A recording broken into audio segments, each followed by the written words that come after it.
I promise when you fix the habits underneath your income, when you deal with the psychology, the wound, the pattern, you create a life where money finally stops being the problem. And that's the goal, right? Like nothing you've ever heard me say is that I want you to be thinking about money more. It's not about thinking about money more. In fact, it's about thinking about money less, automating it. That's the name of the game. Who the f am I to tell you what to do with your money? My name is Priya, currently managing millions of hardworking dollars. Enough foreplay. Let's talk Money. Welcome to the F word. Smart money. No bull.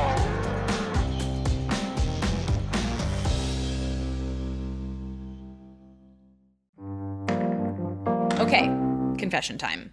We talk to high earners every day who feel like they might be behind with their money. If that's you, you're probably not behind, but you do need a plan. Visit stashwealth.com and our fiduciary advisors will help you build one. Back to the episode. Hey guys, welcome back to the show.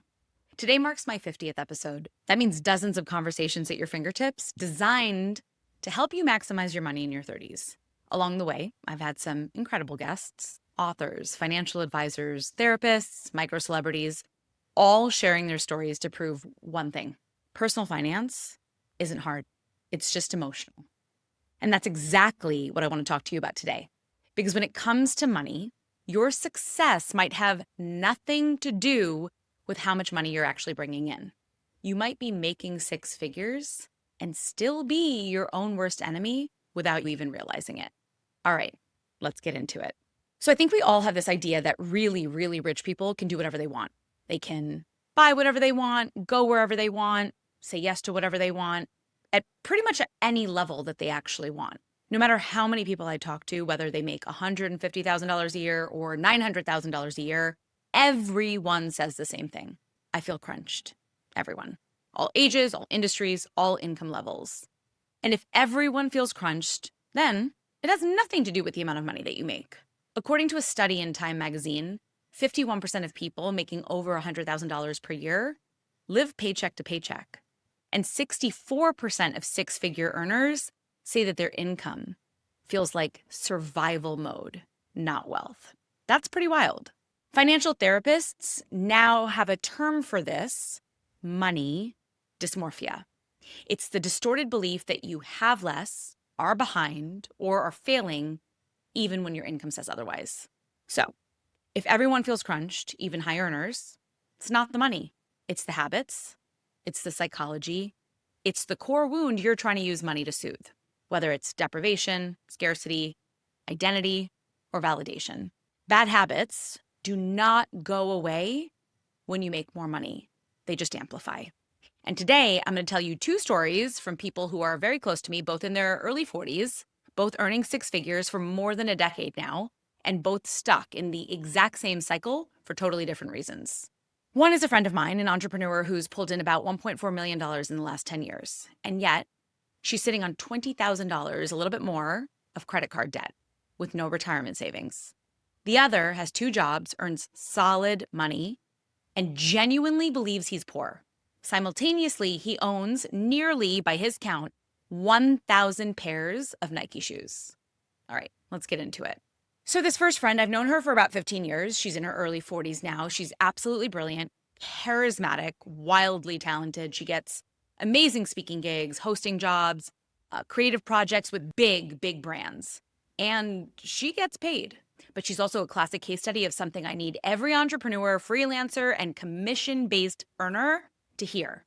You cannot build financial stability on top of an unpredictable income stream unless you intentionally engineer stability for yourself. Over the last 10 years, she's brought in about $1.4 million. On average, that's about $175,000 per year. And yet, she has $20,000 in credit card debt and no retirement savings other than what's been gifted to her, which is another story for another day. No financial buffer, no system she can stick to, and just a constant undertone of panic around her money. So let's look at a couple reasons why. First problem is that her income is inconsistent. She's never been paid on a rhythm that she could rely on. So she'll get a windfall and then she'll go months with nothing. That's the first thing. Second, and I see it time and time again, inconsistent income creates a scarcity mindset. Scarcity leads to hoarding. Hoarding leads to guilt. Guilt leads to deprivation, which leads to overspending. And then comes the shame. Rinse and repeat. It's a constant loop. Next up, windfalls distort reality. Most people treat windfall money differently than their earned money. And I see it with people who earn large sales bonuses, big quarterly commission checks, even a tax refund. This is classic mental accounting, and behavioral economists will tell you that humans categorize dollars emotionally, not logically. For whatever reason, a dollar from a windfall feels way different than a dollar from your paycheck. And because it feels different, we spend it differently. With my friend, every big payout, 60 grand, 75 grand, $100,000, temporarily changed her sense of what she could afford. It inflated what normal spending looked like or felt like to her. And for a moment, she felt rich. I'll tell you this. Feeling rich and being financially stable are two very different things. Next up, her upbringing worked against her here. Immigrant family, parents came from nothing, built everything, expected excellence. That pressure plus the inconsistent income created the perfect storm for her money dysmorphia.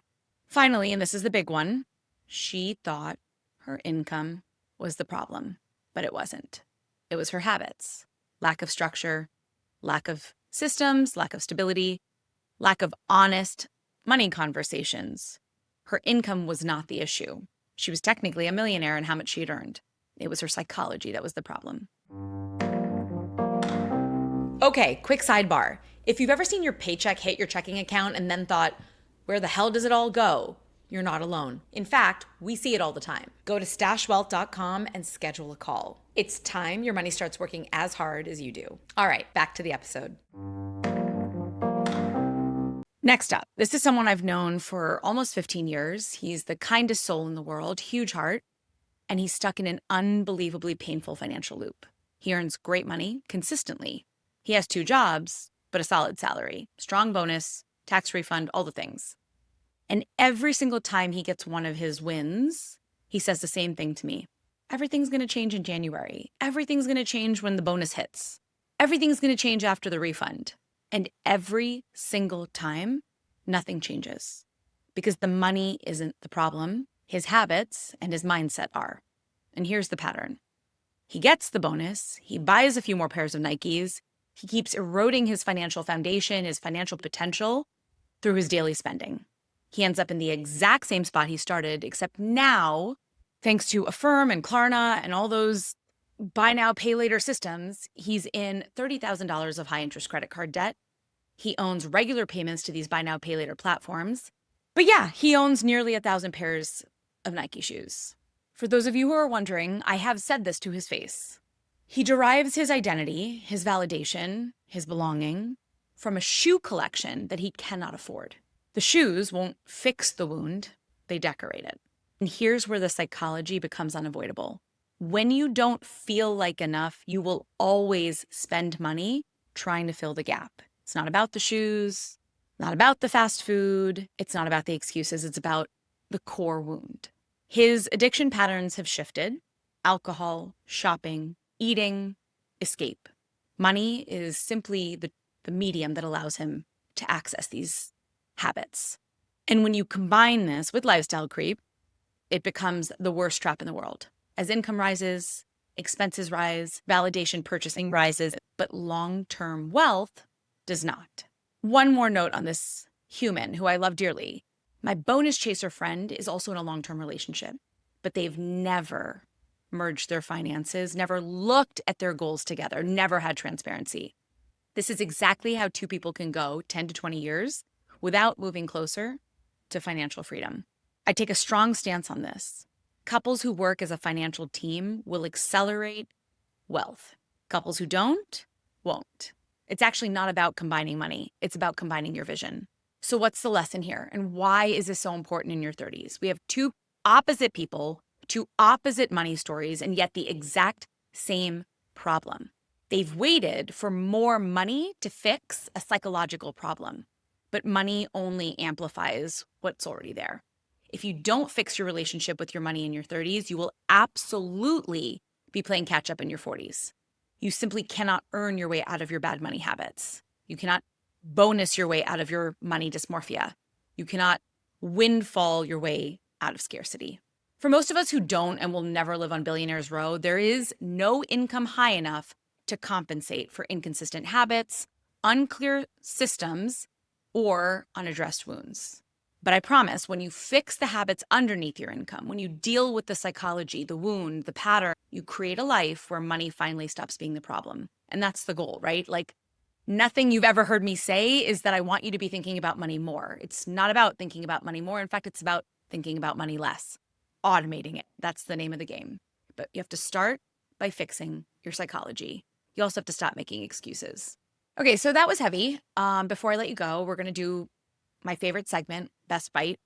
Every week, I share the best thing I've eaten recently, where you need to go, what you need to order. I'm a big foodie and I live in New York City, so it's very lucky. This week, I went to a place on 17th Street in Chelsea. It's called La Dong.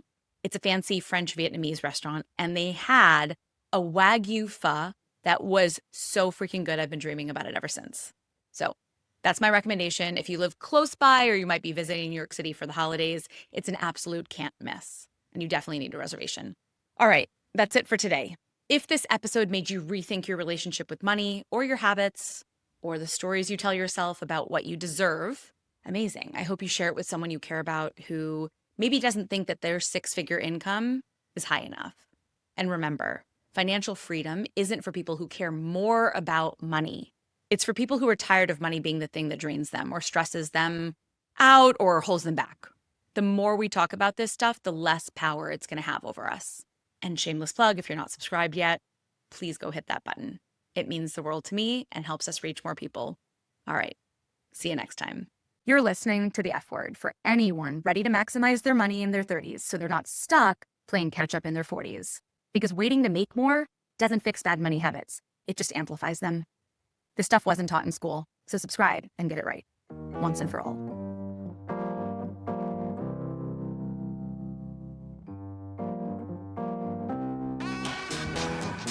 Thanks for listening to The F Word with Priya Malani. If you like what you heard, hit subscribe wherever you're listening and leave us a review while you're at it. We're approval junkies. Don't forget, you can find a ton of great resources, content, courses, and other freebies at stashwealth.com. Now, for the capital S stuff our lawyers want us to say. StashWealth is a registered investment advisor. Content presented is for informational and educational purposes only and is not intended to make an offer or solicitation for any specific securities, product, service, or strategy. Consult with a qualified investment advisor, that's us, before implementing any strategy. Investing involves risk, including the loss of principal. Past performance does not guarantee future results. There, we said it. Did I have that up?